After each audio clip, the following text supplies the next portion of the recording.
Hey everybody, welcome to the Song Revolution podcast, brought to you by Nashville Christian Songwriters. Nashville Christian Songwriters exists to empower Christian songwriters worldwide. I'm John Chisholm, and this podcast exists to bring you valuable songwriting insights, inspiration, interviews, and just all around good fun with some of the greatest songwriters, producers, arrangers, artists, and creatives, and beyond. You can find out a whole lot more about us at NashvilleChristianSongwriters.com. John Chisholm here. Thanks for tuning in to the show today. We have a very special episode, but before we get to it, I just want to share some great news with you, and that is that the Song Revolution podcast is now on One Jam Nation Radio. At 2 p.m. Saturdays, you can hear all of our new episodes each week, and then at 5 p.m. Eastern on Thursdays, we'll be sharing some of the back catalog and some of the wonderful interviews and teaching episodes that we've produced here on the show. So I hope that you'll tune in to One Jam Nation Radio, which offers listeners an inspirational talk radio format transmitting a mixture of Christian music, Christian talk and teaching, music, news, and more. So a big shout out to One Jam Nation Radio, and you can check it out at onejamnationradio.com. So today's show is all about big beards, big baldness, big glasses, life, and worship as an ex-professional varsity Christian with CCM artist Tim Timmons. Now, I loved Tim Timmons' music long before I ever knew that I would meet him and be able to interview him on this show. His music is really cool. It's fresh. It's not like everything else is out there, and I think that you're really going to enjoy his music. I wish I could just play his whole album on this show, but I can't. But we had a really fun interview, and I think you're going to really enjoy Tim. I mean, he served Jesus for his whole life practically in ministry, and has only in the last few years really awakened to what it means to be a true Jesus follower. He was diagnosed with cancer many years ago and has survived and has so much to say about the nearness of Jesus and just the preciousness of each day. So I think you're going to enjoy Tim. So sit back, listen to this episode, and then after you've come to know him a little bit, go out and buy everything he's put out, because he's just a really good guy and I really love him. So here's Tim Timmons.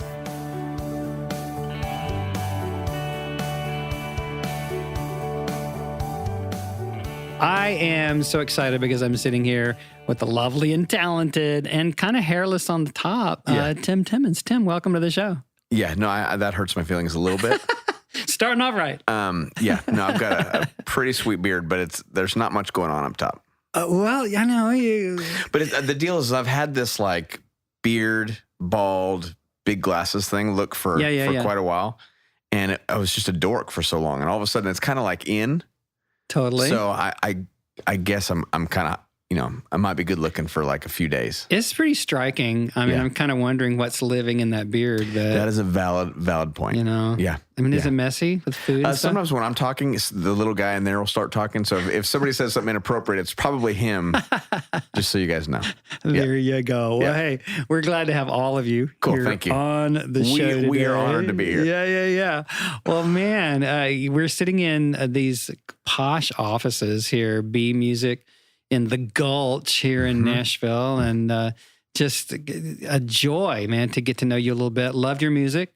Thank you. I mean, you've got, we're going to talk about your discography and all that kind of stuff later, but tell us a little bit about your life here, and because you're not from here, you're from California, right? Yes. So I'm from Orange County, California. And I've been coming out here to Nashville for about 10 years, just as a songwriter. And I was a worship leader out there in California for a great community out there. And then left 6 years ago. And that's a whole another story for another. Well, maybe this is the time. This is the time, man. And we got time. Stretch it out. So when I was 3, I was born at a very early age. Yeah, very early age. Anyways, I left. I was at Mariners Church, this great community in California. Great church, yeah. For 15 years, and then left there, and it's been quite a whirlwind since then. But we can get into that. Yeah. Wow. So just decided it was time to pack up and move to Smashville and bring the kids. Okay, so I'll go into it. Go ahead, man. Give us the download. I was there 15 years. And at the last 2 years, Jesus started changing my heart on things and ultimately pushed me out. I lost favor with my senior pastor at that point. Wow. Okay. And we've talked about it many times since, but Jesus was pushing me out. And really, I'd say 8 years ago is when well, let me start by saying this. I was a varsity American Christian my whole life.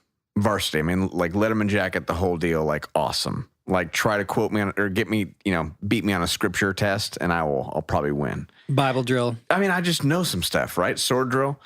And the problem is I knew all about Jesus. I just didn't know him. And even as I was a pastor, I knew all about him. I just didn't really know him. And so 8 years ago, it was this beginning of this, of me saying, in a sense, Jesus, I'm not going to work for you anymore. I've worked for you all my life, but I'm done working for you because I'm exhausted. I was exhausted. My soul was tired. And I'm writing songs. I'm working for him. Yet I'm just as exhausted as my neighbor who's, an agnostic guy who's like, I'm not into your God and I'm soul tired. And I was just the same guy. So anyways, 8 years ago, I kind of burned my Letterman jacket, Christian varsity American Letterman jacket. And just said, Jesus, I'm done working for you. I just want to hang out with you. And if I'm supposed to just work at Starbucks and that's what I'm supposed to go do, then awesome. If you want to do something great and it happens to invite people to you, then awesome. So giddy up. So I wrote a song at that point, which is one of my favorite prayers and songs that I've ever written. But the chorus it's called Only One Standing. And the chorus ultimately says, so I surrender all. Would you let my kingdom fall so that yours alone will be the only thing standing at the end of my day? And apparently the only thing Jesus ever talks about is his kingdom, like the availability of his kingdom. Like the good news is, yes, that he died on a cross, but that's not what Jesus says. I mean, that's what we'd all say is the gospel message that we'd tell. Yeah. But that's not what he says. He talks about the availability of his kingdom where he's the king and we're not. And so it was this like interesting moment of like, I'm going to start praying this every single day. That Jesus, I'm going to surrender my kingdom so that yours will be the only thing standing at the end of my day. So at the end of this podcast, somebody at the end of this will listen and go, man, that Tim guy's a dork, but I can see that Jesus is changing that guy and is powerful through that. The kingdom is alive and well in me.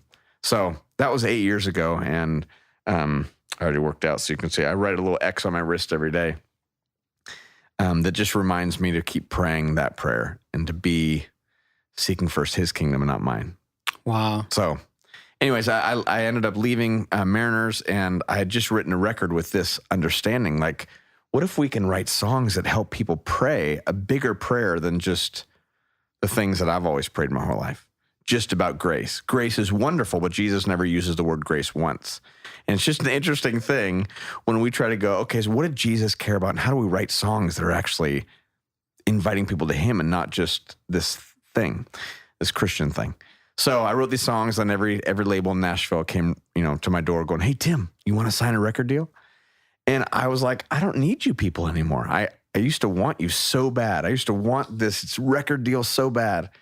And then Jesus just keeps opening doors. And so I ended up signing with Provident, which is, Christian Sony, we used to say, and did finish 2 records with them. And it's just been quite a whirlwind. And then we ended up moving here 2 years ago to Nashville because I was on tour so much I missed my kids and my wife. So yeah. So what was the song? What was the song you wrote that you said you wrote a song and they started knocking at your door? I did this whole record. I did a Kickstarter record. Oh yeah. With Paul Mabry. And like, Paul, will you do this record with me? And so we ended up doing the Cast My Cares record. Oh yeah. Is actually that record. Oh, gotcha. So it had 13 songs on it that we were going to do just as a Kickstarter. We raised like $44,000 and we did this record.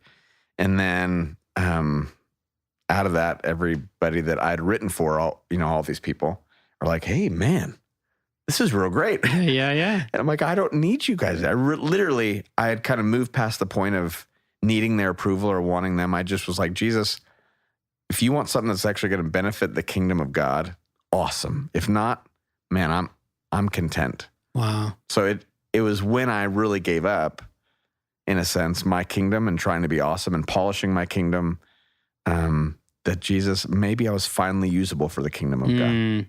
I was reading in Oswald Chambers this morning, My Utmost for His Highest, this whole passage, today's entry about the offensive words of Jesus, and that if you're offended by something, that means you're offendable, and that he is offending that thing to death because he wants to, like you just described, right? You wanted it so badly, but you wanted it for yourself, and working for Jesus. I love that's what a great phrase. But he eventually wiped it out of you, and then it all kind of started happening. So, and I'm still in the process of him wiping out my kingdom, because I literally write this thing multiple times a day. So you guys can't see it, but I have a Sharpie that I carry with me every single day, and a few times a day I write this little X on my wrist, just remembering that it is not about my kingdom. So when I get cut off today on the road home, and somebody offends me because they've just threatened my kingdom, it's like, no, my kingdom is so stupid. Why would I actually engage in this because you've threatened my kingdom when it's nothing about my kingdom?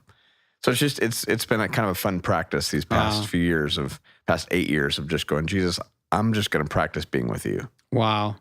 Well, that's challenging me, man. Hand me the Sharpie. Yeah, well, here goes. You did Here goes. I did talk to a doctor. No. So you guys, I literally Sharpie on my wrist every day. It's whatever. It's just my thing. And I talked to a doctor once. I'm like, hey, man, this has been so good for my soul, and I probably won't stop because it's been so good for I'm no longer soul tired the way that I'm practicing Jesus these days. But I Sharpie all the time. Man, am I going to get like another kind of disease? I mean, I've already been diagnosed with one cancer, so am I getting something else? And he's like poison. And he said so seriously, and I'm like, oh crap, he's like serious right now. He says, well, Tim, have you ever heard of Sharpie-itis? And at first I'm like, maybe there's, doctor jokes. But it hurt my feelings for a little bit, but apparently I'm okay today. Yeah, well, do you remember the old film star Hedy Lamarr? Nope. She died. She dyed her hair Wait, she died or she dyed her hair? She dyed her hair so much she died from the poisoning from whatever that was back in the 30s or 40s, or I don't know when it was. Okay, moving on. Another conversation. You got to be careful. Yeah. So alongside of this work of grace that's gone on in you over the years, you also received a diagnosis a number of years back that has been kind of a companion. 16, it's a good way to put that, actually. Companion. 16 years ago, they gave me 5 years to live. So with an incurable cancer, I actually go tomorrow to see what the tumors are still doing. And so I've got a sweet checkup tomorrow. Wow, they're still there. Yeah, so there's still supposedly 4 tumors on my liver at the moment. And they say they're wearing out my heart. But the great gift of sorrow and pain and cancer or diagnosis is perspective. It's the greatest gift. I mean, I wrote a blog called The Gift of Cancer. And ultimately, I would not be the man I am today without crap and pain and sorrow and being offended, and my kingdom being threatened. And going, okay, I can either do 2 things here. I can either give God the bird and say, screw you, you've screwed me royally. Or I can go, what if he's God and I'm not? And what if he's at work in all these things? And what if the only way I can actually know him is through pain and suffering and sorrow? Because my kingdom is like broken down enough, Like all those things keep being used to break down what I think should happen. Because the king says, this is what should happen. And apparently I'm not the king. So as it relates to songwriting, I think it changes the way that I write songs. Sure. Because I'll be in these songwriting, sessions, and we'll just start writing something that is like, man, is that really helping anybody? We have a really great hook, but is that really going to help anybody really, really practice Jesus all week long? Is this going to actually move somebody to practice surrender instead of practice worry? These songs are like potentially powerful, not just CCLI hits. These are like potentially powerful invitations for people. So I'm pretty anal about lyric and what we're actually inviting people into. Wow. So, and a part of that is just through perspective of, I've sung all these songs, and even I remember after 9/11, which was something that happened in our country. If you don't know about that, if you're too young, I remember we sang these songs about God is my strong tower and all this stuff, and I remember going, man, I'm calling BS on this. I mean, it just did not feel genuine. And yet those are scriptural and whatnot. How do we really help people wrestle well and pray well? These songs are prayers. They're not just songs. These are like honest, powerful prayers. So that's what I want to be about. Wow. Well, I love to talk about spiritual motivations on the show because I believe that we bring all that we are to our songwriting. And our audience, again, I'll probably say it 3 or 4 times during the show, but our audience being mostly aspiring Christian songwriters, hopefully we're broadening, but that's where we are for the most part.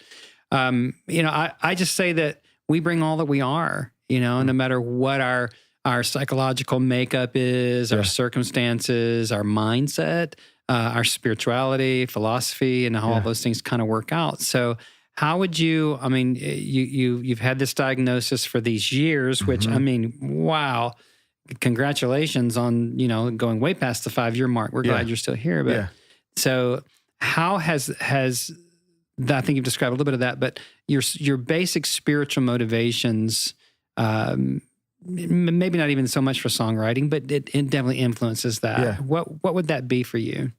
My motivations, my spiritual motivation? Yeah. Gosh. You've been talking some of it, but ultimately it is, I just want to keep hanging with Jesus. And as a songwriter, I think it's the most powerful thing I can do is hang with Jesus and watch him. I ask worship leaders all the time, which if you don't know what that is, it's somebody who helps people pray, sing their prayers, I say, how did Jesus lead worship? And how did he convey things to people? And because nobody ever asked me that question. I know how Tomlin leads worship and Hillsong and Bethel. I know how they do it, but nobody's ever said, like, how did Jesus lead worship? How does he? How would he? And how would he write songs? And if you really get into it, I think he was more inductive than deductive. Deductive would be, I'm just going to tell you something about God. God is good, you guys. And we're like, all the time. Or I can ask you a question, inviting you into helping you own your own response. So like, think of the woman at the well. What did Jesus do? He asked her questions and led her down her own path to basically help her have her own ownership of her response to him. The rich young ruler, that was hard to say. That was my beard started talking in that one. Rich young ruler. He basically, Jesus asked him questions. And then basically at the end, said, okay, so now own your response to me. That's what he did with everybody. It's crazy. And so I think, how do we communicate well? Jesus was probably a pretty good guy for us to learn from, how to be a worship leader or a communicator, a song communicator, writer, whatever. And in there, I'm always trying to figure out, how do we ask enough questions, even in the song, to help people own their own response to Jesus? Yeah. So, when we write one of my songs, it's called Christ in Me, that we were talking about before. And what if I believed Christ in me? Then I would. It's really like posing this question that what if it's actually true that I have the same spirit, power, and authority that raised Jesus from the freaking dead inside of me all week long? Like, what if it's true? One of my other songs is called Cast My Cares. And in the middle of the night, when worry finds me, just stop right there. I remember writing that with one of my favorite songwriters.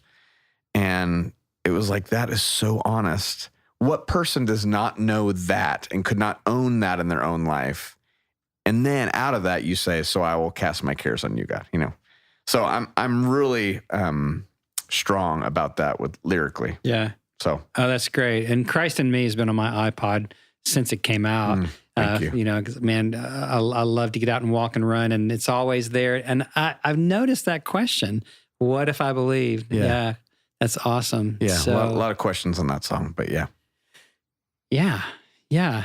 So these, Because if it's true, it is a game changer. Oh, I mean, my if gosh. it's actually true that I have the fullness of God, I mean, whoever's listening, if we lived as though it was actually true, it's a revolution, not a dumb religion that Jesus never started, by the way. It's like a revolution. So yeah, I get a little excited about that. And I think as songwriters, we have the gift and the ability to invite people into powerful things. Absolutely. And that's been a huge point of meditation for me over the last couple of years, is that the Pauline scriptures of the Godhead dwelling in you bodily. Yeah. Come on. Yeah, crazy. What if we believe that, right? Crazy. Wow. So letting those kinds of questions drive the songwriting process, for you winds up, pulling people into a deeper sense of maybe questioning. And I want to go back to a little bit of what you said earlier, and I read it in your bio as well, that, you had the professional Jesus thing going on, but it's just now really coming alive for you after basically how many decades of, many living years. this thing. Yeah. So how do you tease that out theologically? I mean, or do you think about that, or is it? Give me more. Well, I mean, is it more of a reawakening? Because you were saved. I mean, in the classic Baptist evangelical, if you died tonight, you'd go to heaven. Yeah. But this is, if salvation means a way through, and that's what salvation means, is is actual a way through. The kingdom is the way through, and it's a way through to what? And it's really a way through to the kingdom of God, where He's the king and I'm not. I would say more it's an awakening than anything else, and that my role in life is to disrupt. There are two words that I kind of go by. I'm a disruptor of the norms. I think Jesus has invited me to disrupt people's norms and then invite them into something so much bigger than they ever thought. So that's what wakes me up in the morning. I really actually believe that's why Jesus keeps me alive, and I'm still here today, and I'm still this good looking. I'm just kidding about the good looking part. Is that I get to disrupt people's norms, because we could just keep going on our dumb little religious thing, and I know how empty that is, because I was varsity. I was like captain, and I was like exhausted. And the stuff doesn't work. This religious thing, this Christianity thing does not work. Jesus does, but this thing does not. I'm a perfect example of that.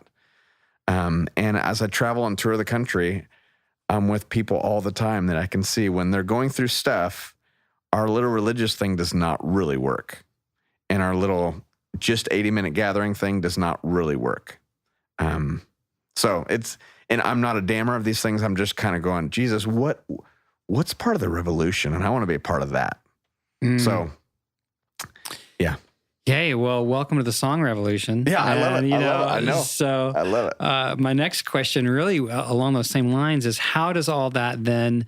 Your newest record is a children's record, but don't talk about that just yet. Yeah, but Awake Our Souls is the most recent one, 2 years ago? Yeah. And so great songs on that record as well as on the first one. So can you talk a little bit about Awake Our Souls and how everything we've been talking about kind of informed that process? Yeah, that first record was more of my awakening. The Cast My Cares was like, what if this stuff's actually true about Jesus? I mean, I know all the verses, I know all the stuff, but like, what if it's actually true? Like literally true, that I can actually transfer the weight of my worry onto Him, casting it, and that He can handle it and He can take it, and I don't have to worry ever again. I mean, I can if I want, but the good news, the gospel according to Jesus, is that I don't have to. Like, if He's the king and I'm not, then man, I'm going to let that guy deal with it. And it was just my own awakening of like, wow, if this is true, what if I lived like this was true? So hence Christ in me. What if I believed? And the word to believe actually has, we use that so poorly. I've used that so poorly in my whole life, as if, how many of us right now believe that eating healthy and working out is the best things for our body? I mean, everybody probably listening right now would raise your hand and go, yes, I believe eating healthy and working out are the best things for me. So what'd you have for dinner last night? Is the question. Who cares what we believe in our minds? And the way Jesus only used to believe, I think only a few times, almost only in the book of John. we Christians use it like it's coffee on Sunday mornings. But Jesus didn't. He used follow. But when he did use believe, it was always to be found living as though something is true. So if you believe something, it's like faith, that we are found living as though something is true. And that record was me kind of going, man, what if I was found living as though these Jesus invitations are true? And then Awake Our Souls was really me going, man, this stuff's working in me. Like, I've started practicing Jesus, and I have more fruit of his spirit, not fruit of my labor, than I've ever had. And I'm no longer soul tired, which is a huge thing to say, which I tried devotions and all that stuff my whole life, and it just didn't work. They're wonderful. Those are all wonderful things. It just was my posture and my heart in those things. And so Wake Our Souls was like, let's giddy up. Let's be about this, people. How fun could this be? You know? So Wow. yeah, it was really more of the invitation to the awakening. Right. So in your song, can you describe a little bit of your songwriting process itself? So we've got kind of the spiritual motivations behind what you're saying, but a little bit about the actual process. Yeah. I'm thinking about just that record specifically. So we had left Mariners Church and we started gathering with this in this motel, this nasty motel in Orange County, and with all the prostitutes and their pimps and all these homeless people. And we started hanging out with them on Sunday mornings, and it was so powerful. And I've started bringing my kids just because I wanted my kids to see the poor people, you know, that they could see the poor people. And I thought, blessed are the poor in spirit. For the people that don't fit in our gatherings, for theirs is the kingdom of God. And if the kingdom of God is the only thing that matters to Jesus, then it probably is a big thing for me. And so that became our church, because church is not a place you can go or a thing you do. It's who we are all week long. And so we started hanging out with this community. They didn't know what I did. And then a few of them got wind of it. And so we'd sing songs every once in a while. And I rarely ever sang there. But I could tell all these people were like trying to sing holy and blessed and all these words that I'm like, they don't know what these mean. I barely know what these mean. And I've studied it. So I decided, man, what if I were to write a song that they could actually pray, that they would understand, but was not dumbed down, but was really powerful. And so I wrote a song called Everywhere I Go. It was kind of my main single off that record. Great song. And great it was video. Really, thank you. Totally dumb video, but it was fun. Great though. 360-degree video. It's so fun. It's so fun. You guys go check it out. Yeah, go check it out. Or don't. But yeah, in that song, there's a future that runs through my veins. I just had a woman come up to me recently. Her and her husband walked up to me after a show, and they said, thank you for writing that prayer, that song. And I said, why? Tell me. And she said, because today is the year anniversary for me being addicted to heroin. And instead of heroin running through my veins, I have a future. The kingdom is, Jesus is in my veins. And I'm like, oh gosh, that is the best for a songwriter to hear something. And then her husband, she said, and his is on next Tuesday. You know, it's just this beautiful thing that these songs could matter if we really took the time. Another song I remember writing, so there's a guy named Jason Ingram, who's obviously a stupid songwriter. He is so amazing and such a great man. He's the real deal. And we were in just writing a song together, and we both kind of broke down a little bit because we were just having one of those days. And we could just write a good Christian song, but who needs one of those? Nobody needs another one of those. And we ended up writing, that session, we wrote a song called You Are Good. And the chorus, or the bridge, is probably my favorite part. So it's, I'll praise you, not that I have to, not that I ought to, but that I may. And it's this like crazy prayer that we thought, you know what? I'm going to praise you no matter what. Not that I have to, not that I ought to, but that I get to. I woke up again. And sometimes those are my favorite prayers, the ones that you just go, man, we set out to write this song, but we have to pray this song today, or else we're not going to make it through the day, you know? Then there are other songs in that record that are just, the process was probably probably 4 or 5 people ended up writing this song. You know, you start with this, and somebody else comes in and goes, yeah, man, I like that, but what if you did this? And so I'm a big fan of co-writing. I'm a huge fan. I actually don't write that many songs by myself anymore, just because I'm finding that I can write a good song. I'm a good songwriter. I believe that, and I've worked on this craft for so long. But every time I write with somebody else, they're generally pulling something great out of, I might have this cool little piece, but they're going to help develop that thing to be great. So I'm a big fan of co-writing. Yeah. Yeah, I love it because I just love the synergy of being with people. Yeah. You know, that's what gives me a lot. As an complete extrovert, that's what gives me energy. Yeah, me too. I'm with you. Yeah. And it's so fun to get in a room and where there once was nothing, now there's something. Oh my gosh, you're a little right? baby. Yeah. Yeah, it's so true. I love that process. One of the things that I've found is that my beard guy, my little animal in my beard, and myself, Gollum, we've found is that if you have 2 people that are walking in, or a few people that are walking into a writing room, and you have humility on both sides, whatever happens is going to be great. Whether the song sucks or not, the synergy will still work. But at any time there's somebody who's like, I'm a better songwriter than them, or I don't really get this, and I've felt that many times, and those writes just suck. So that's a great thing, just as we're going into things, songwriting, is how do we walk in with great humility, as if my poop stinks just like everybody else's, you know? Yeah. That's been helpful. Yeah. Wow. We could spin off a lot of directions on the poop stinks thing, but I don't know. So do you have a notebook, or on your phone, do you keep hooks and more hooks? Yes, and kind of how does that work for you? I think every writer walks into a co-write with an unfair advantage. That's the way I see it. There are some writers that walk into a room, a co-write, and their unfair advantage is they just understand how to put lyrics together that just all work. There are some writers that walk into writes and they have another unfair advantage. And my question for you, whoever's listening, is like, what would your unfair advantage? Like something that literally God has given you this great gift. And one of my heroes, Stan Endicott, which you might know. I love Stan. Yeah, is he still at Mariners? Kind of. He does a thing called Slingshot. Of course he does. Yeah. Love Monty and all those guys at Slingshot. Stan is one of the biggest thumbprints on my life, other than my dad. Stan is one of the biggest. He's been a friend and mentor. But he talks about how there's skill and there's talent. And generally people are crooked are higher on one side or the other. Skill is the thing that you work so hard at, right? And talent is something that you've just been given.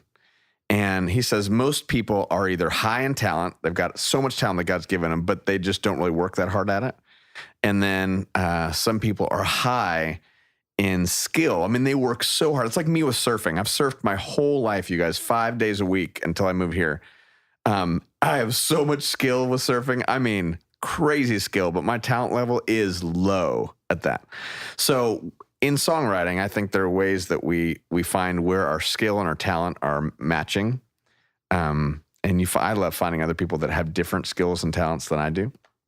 But unfair advantage. For me, my unfair advantage is I think I walk in with heart, going, guys, we got to say something bigger. So the perspective thing. And then I've got more hooks. And I think I've developed a skill with a talent for hooks. So how do we actually hook something in somebody's mind that then will help them pray that all week long? Wow. That's all I care about. So, how do you find those hooks? Gosh, I go mining all the time. So in my studio, I will bring a beat up and some patch or something. I'm a guitar player, but I write almost everything on keys. Really? Yeah. Now, why is that? I don't know. I think I've just played guitar my whole life, and I would say 80% of my songs are all written from the keys in some capacity. It's kind of weird. Disruptive, or just kind of gets you off gets me out of my... I was listening to a songwriter the other day who was asking me to listen to something, and you could tell that it was just the same the same pattern that he used.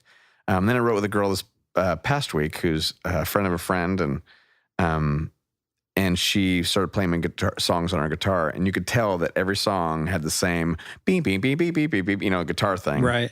And I think it's good for us to get out of that stuff. So I actually love going and writing in other people's studios because it pulls me out of the patches I know. And disruption is the great gift. Yeah.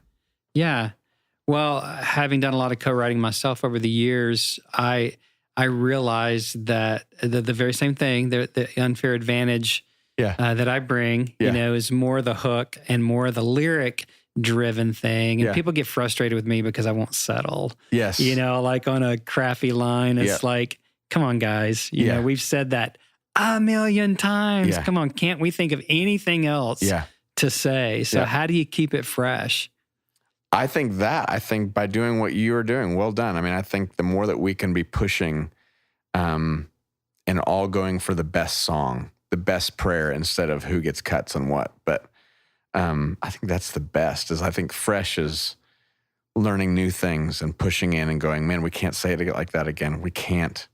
So let's settle on it today, but let's come back to this, So you kind of come in with a passion for a message, something that is the heart side, where something that's just on your heart to say, but you may or may not have the actual title or snippet of a verse or chorus. Sometimes I do, but oftentimes it's whatever starts happening and that's the synergy of 2 or 3 people coming in a room with these different hearts and things that are going on. But whatever the point is, I really want to make it inductive and something that is not just dumb cliche stuff, but really something that's fresh and new. And so, I don't think people are getting frustrated with me, but I definitely push real hard to keep digging. Yeah. And even melodically, I'm the guy in the room that will not settle for, man, that chorus is killer, and the verse is like, oh man, that's okay. But if it's not good, it's not good. I think a Christian critique is the worst critique in the world because most songs that I hear from people, it's like they'll say, man, my church really loves this song. It's so good. And you'll hear this little piece of it that's like, man, that little part, that little hook there is really good. But the rest of it's not good. Mm-hmm. And I think you can say it better. You can actually give a better hook in the spot. You can say it better. I don't even think there's a person writing this. A robot could write this song. So how do we, and I just think generally people are like, oh, that song is so good, when it's probably not. There might be a little part of it that's good.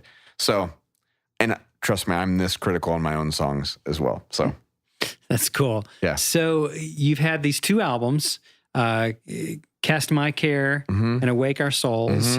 And now you have a new emphasis with a thing called 10,000minutes.com and a new children's record that I've already told you doesn't sound like a children's record. Yep. Called Who I Am, coming out of that. So I think that's kind of a fitting segue into that from everything we've talked about, from your priorities and everything. So tell us a little bit about 10,000 Minutes. Who I Am is a kid's record that my friend gave me this tagline. He said, man, it's kind of like it's kid tested and parent approved because I like it as an adult and my kids dig it. So that was kind of my hope, is kids music drives me crazy. And I have so many kids that I was like, man, I got to do something. So it's my second kids record, actually. I have another kids record as well. Sorry, I missed that. No, you're totally good. I'm a little hurt by it. But tell the man in the beard. Yeah, hey buddy, settle down. We need to give him a name. He needs a name. Does he have a name? He can be named.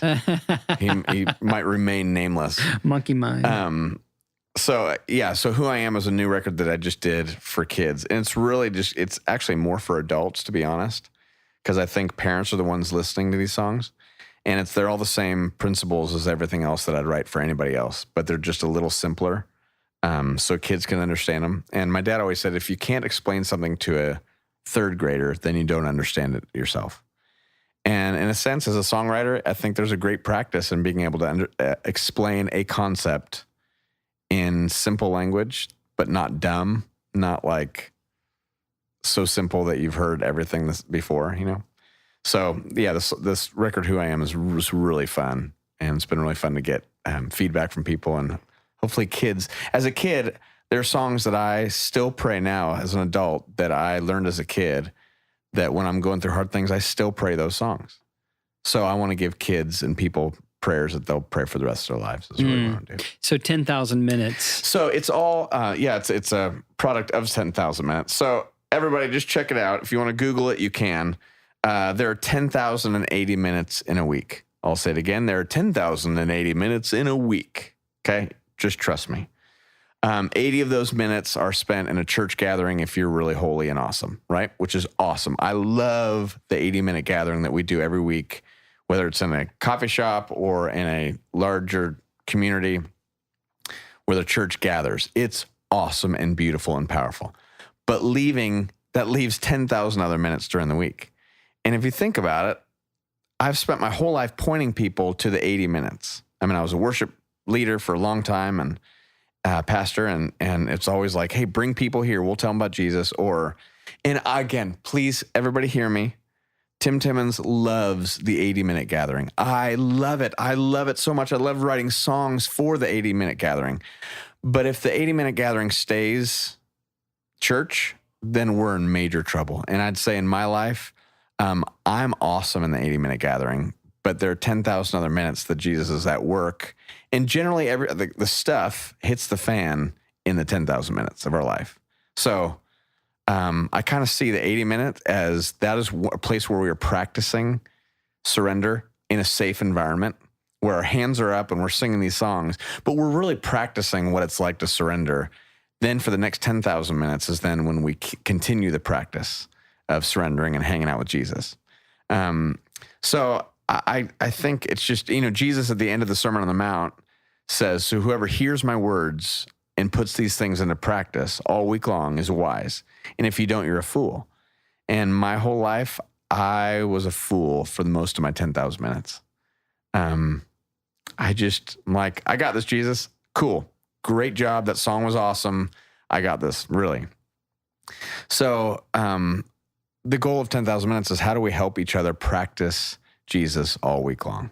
So we have practices of a blog that we do every week. We're starting a podcast and a radio show on XM, and all about 10,000 minutes. And how do we practice Jesus all week long? So that's about all I care about these days. So all my songs that I'm writing, this next record that I'm writing for, is helping people in the 10,000 minutes. Wow. Yeah. Instead of 10,000 reasons, it's 10,000 minutes. Yeah, there. Yeah. Wow. Bless my week, oh my. Ooh, gosh, that feels right. Oh, my soul. Yeah, yeah. We're writing a song right here, everybody. So just so you know. Man. I get 10%.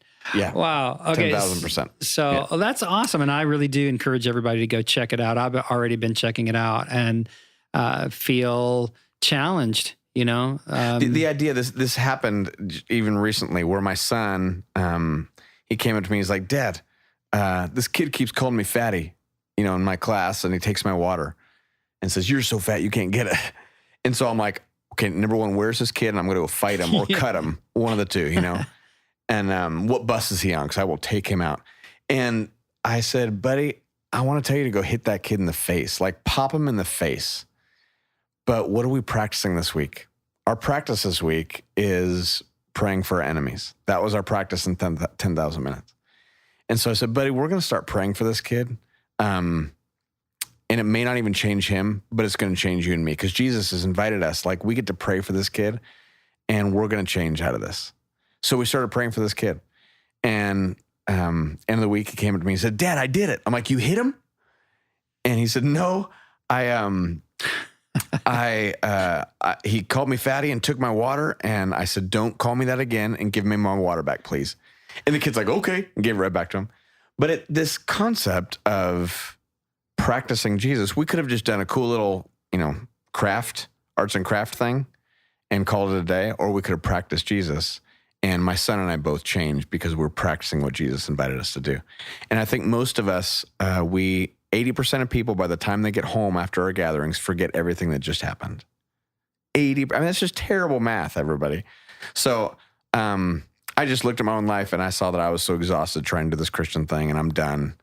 And Jesus is way more fun, and he's at work in all the 10,080 minutes. So 10,000minutes.com, go check it out. 1000minutes.com. Yeah. Great stuff. Tim. Thank you. I mean, wow.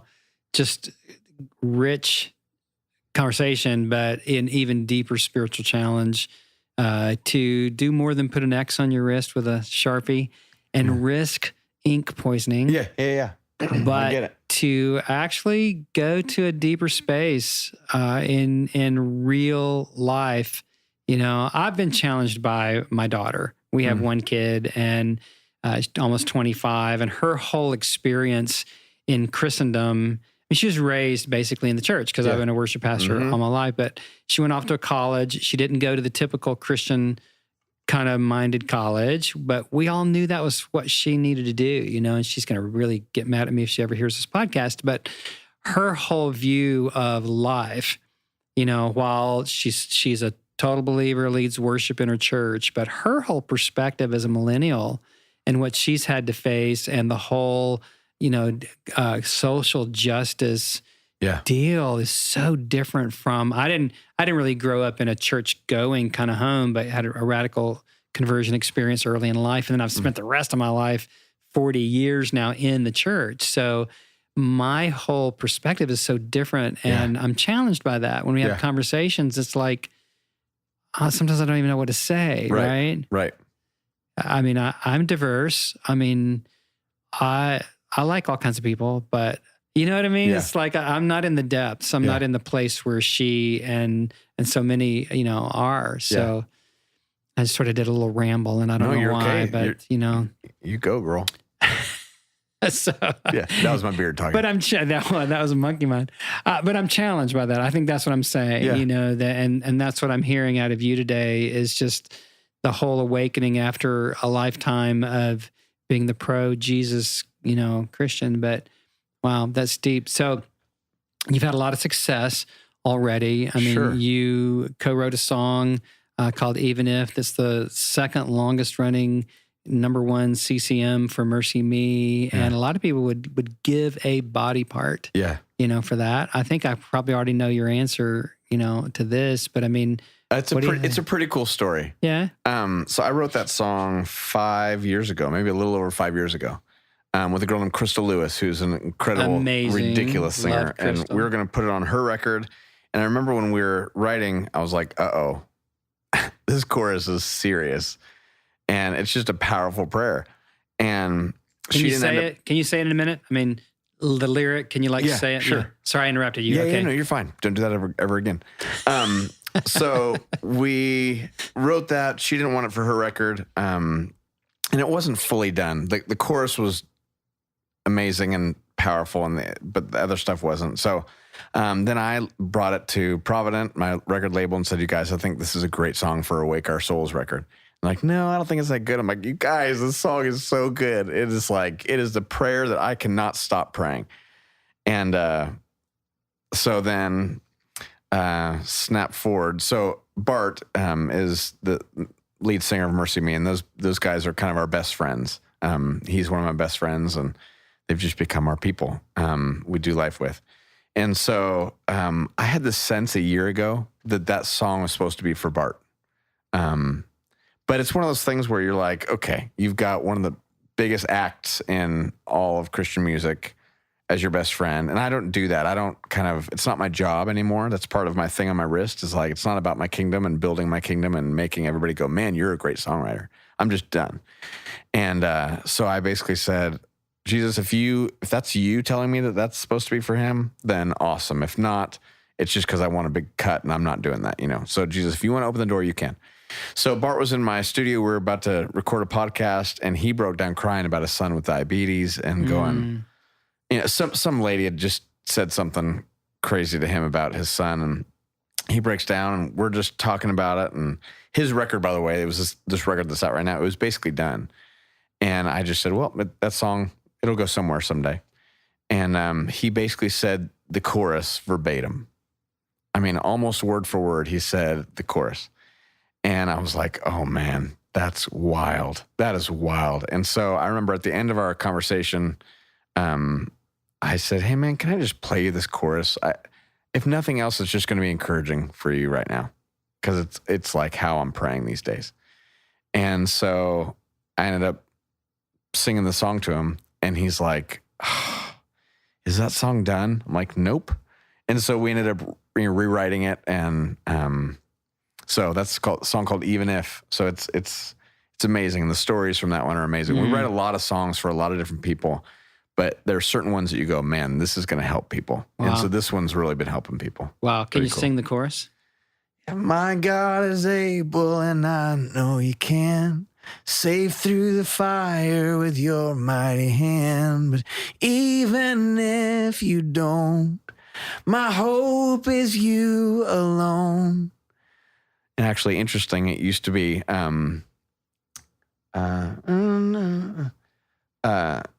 know you're able, I know you can. Come hell or high water, you'll rescue again. Something like that.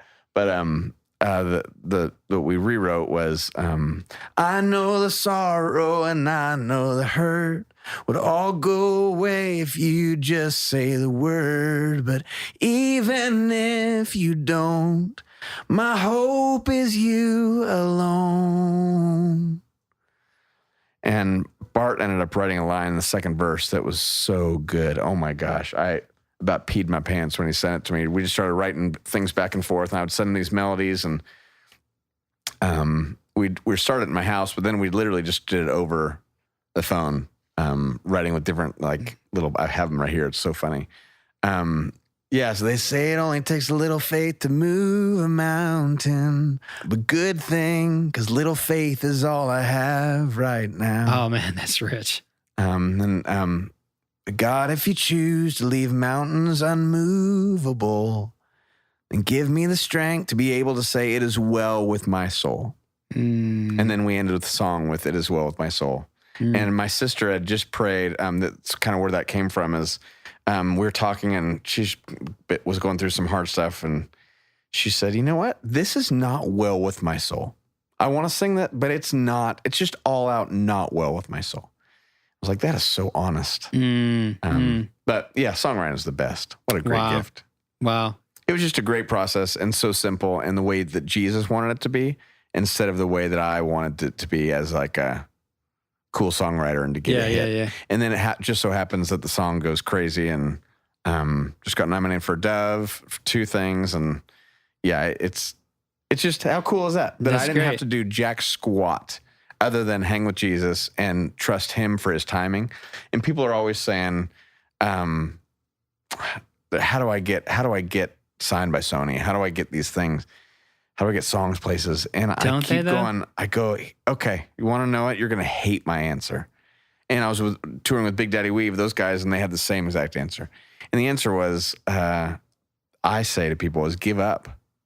Like, give up trying to be awesome for your kingdom, because your kingdom's not worth it, and you're not even usable for the kingdom of God.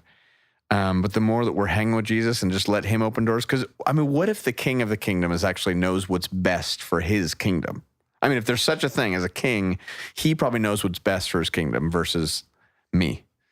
I mean, I can ask him, how cool is that? We can talk to the king and go, hey, I'd love this to happen, but whatever you say, you go. And the more that we do that, I think Jesus knows what's best, and he'll open those doors. So anyways. Man, you just touched on some great things, because I deal with songwriters all the time. I love songwriters. You know, songwriters are my life. And they all believe if they could be sitting in somebody's publishing office and be heard by the right people, that suddenly everything's going to be made right. They're going to be published. They're going to be heard. They're going to have the kind of career that you've got right now. That, you know, that's just such a lie. Yeah. I keep telling them, you're in front of the right people, man. Yeah. I mean, sing to your family, sing to your church, sing to yourself. Yeah. You know, and let God. I mean, just a quick story. We came here in '83 to take a church job that fell through. We had $40, no place to live. We were homeless for a season. Oh my gosh. And then I met freaking Bill Gaither. Yeah. And he signed me to a publishing contract, and I had no proof of anything, man. And so, and from there, you know, that was 30-something years ago. So I was too stupid. I didn't know anything. Yeah. So that's echoing, you know, what you said, man. Give up. Just give up. Let the Holy Spirit be your promoter. Yeah. Yeah, and that's a hard thing in this industry, because I know a lot of guys that have not done that, and they've they've humped their way up, if you will, and they've got things that's in the mainstream. I know they've got a lot of buddies up there, and they've just worked so hard and pushed. And I totally get it. And if you guys want to do that, go right ahead. I just don't see that as a kingdom rhythm. Yeah, I mean, do the work. Use your gift. Yes, I work don't my just sit butt around and off be on all these lazy, things. but the whole open doors and promotion thing. Yeah. What I found is that if I'm able to leave the outcome to Jesus, so I work my butt off, I write with anybody that I'm supposed to write with. I work so hard at what I do, but the freedom has become this great thing where I'm just leaving the outcome to Jesus. Like, he knows the outcome. How cool is that? How cool is that? He keeps feeding my family in times when I'm like, I don't know how this is going to go, pretty cool. Yeah. It seems to me like there's a psalm about the Lord being the shepherd and something like that. Yeah. 203, Psalm 203. Something like that. Yeah. So, well, listen, as we kind of wrap this thing up, it's been terribly rich, amazing. I feel like I've made a new friend, which I love. That's what I love mostly about this thing. Yeah. It's just making great new friends, hearing your story and your experience. And I just wonder, is there any one particular thing, as considering our audience, that you would throw out to them as far as their songwriting? I know you said some amazing things already. Yeah. And guys, if you haven't gotten about 18 things out of this, you're not listening. But is there one overarching thing that you might offer as we kind of close out? Oh, I mean, you just did really give up. I Maybe I think there's something I'm trying to do these days. Is I'm trying to find the balance between writing for everybody and writing for myself. There's an old song. Keith Green is like one of my heroes in a lot of ways. And one of his songs was, my eyes are dry, my faith is old. No, by the way, think about singing this in a gathering like this is what we're going to sing as a whole group. My eyes are dry, my faith is old, my heart is hard, my prayers are cold. Who hasn't been there?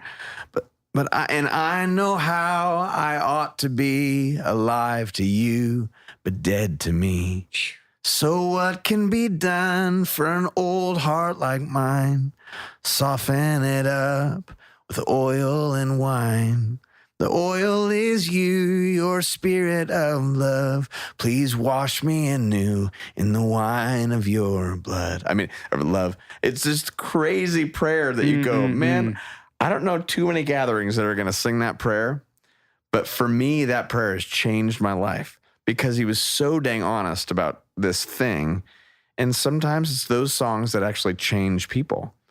So as a songwriter, I'm in a town where we're always writing for a radio hit, but sometimes it's okay to write for our souls. What does your soul need to pray? And if you're in a church community context, what do you want your church community to pray? It just gives us a better idea than, well, let's just say that God is awesome and really big because that's what everybody else does, and we'll just sing that one. Like, what do people need to pray? And let's help people pray those by writing great songs. So that's good maybe word. just a thought. No, that's great, man. Tim Timmons, man, this has been deep. Thanks for and having me on. rich. Yeah, man. I'd like to end every show with just a moment of acknowledging my guest for who they are, for who Christ is on the inside of you. The light of the gospel that shines through you, even in your brokenness, even with the cancer diagnosis, even with all the success, all the effort, all the letting go, the years of being a pro-Christian, but then coming to this newfound surrender. You have made a vast contribution to people, even in those days, I believe. I mean, totally in those days, no matter what was going on inside of you, you were still doing what you thought was right, and God totally used that in people's lives, no doubt. So we don't discount that, but we're thankful for this fresh awakening over the last couple of years, and certainly for the songs, but more for the Spirit of God that is flowing through you, for the X on your wrist, and now on mine, and hopefully on millions of people, a new sense of using those 10,000 minutes truly in spirit and in truth. Yeah. So, man, thank you for who you are and Thank who you. Jesus I is in received that. you. Thank So, yeah. So we certainly join with you in praying for continued remission and healing. So I agree. in this, Thank you. so what's your favorite way for people to connect with you and your social and your cell and all that stuff? Yeah, I mean, 10,000minutes.com is probably the thing I get most excited about. But I'm on the Instagram, so I think I'm Tim Timmons or Timmons Music on there, and Twitter Tim Timmons, Facebook Timmons Music. But I just had a really funny story that I just thought of as you Tell said that. man. Gosh, this is going to be a perfect ending. Not. But I was with some people recently. I was speaking at a conference, great conference, experience conference, as a worship conference, and anyways, I heard this story because this girl had just said somebody had just affirmed her song, and she said, nope, it was all God. It was all God, just that thing. And I guess he turned around. He's like, well, if it was all God, it would have been way better than that. And I about dropped. He said that? He really said that? Not to her, but just kind of like under his breath. I thought that is so good. I'm so sorry. This is the worst ending of your podcast that you've ever had right here. But not the worst. It is ultimately what you just affirmed in me is a blend of who God made me to be, and I get to actually be a representer of him and his goodness and his spirit. And there's somehow, it's not all him and it's not all me. There's a beautiful blend of like what he's doing in me because he created me to be me. And so you as a songwriter, whoever you are, he created you to tell a certain story and to tell your story and invite people into their own stories. So maybe that's a better way to finish that. Yeah. Awesome. Great. Tim Timmons, thanks, man, for being on the show.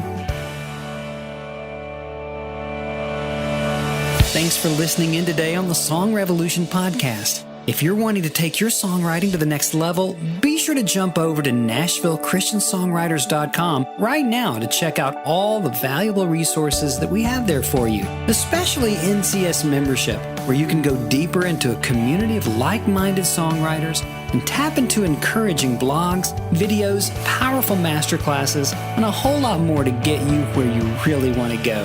I'll see you next time.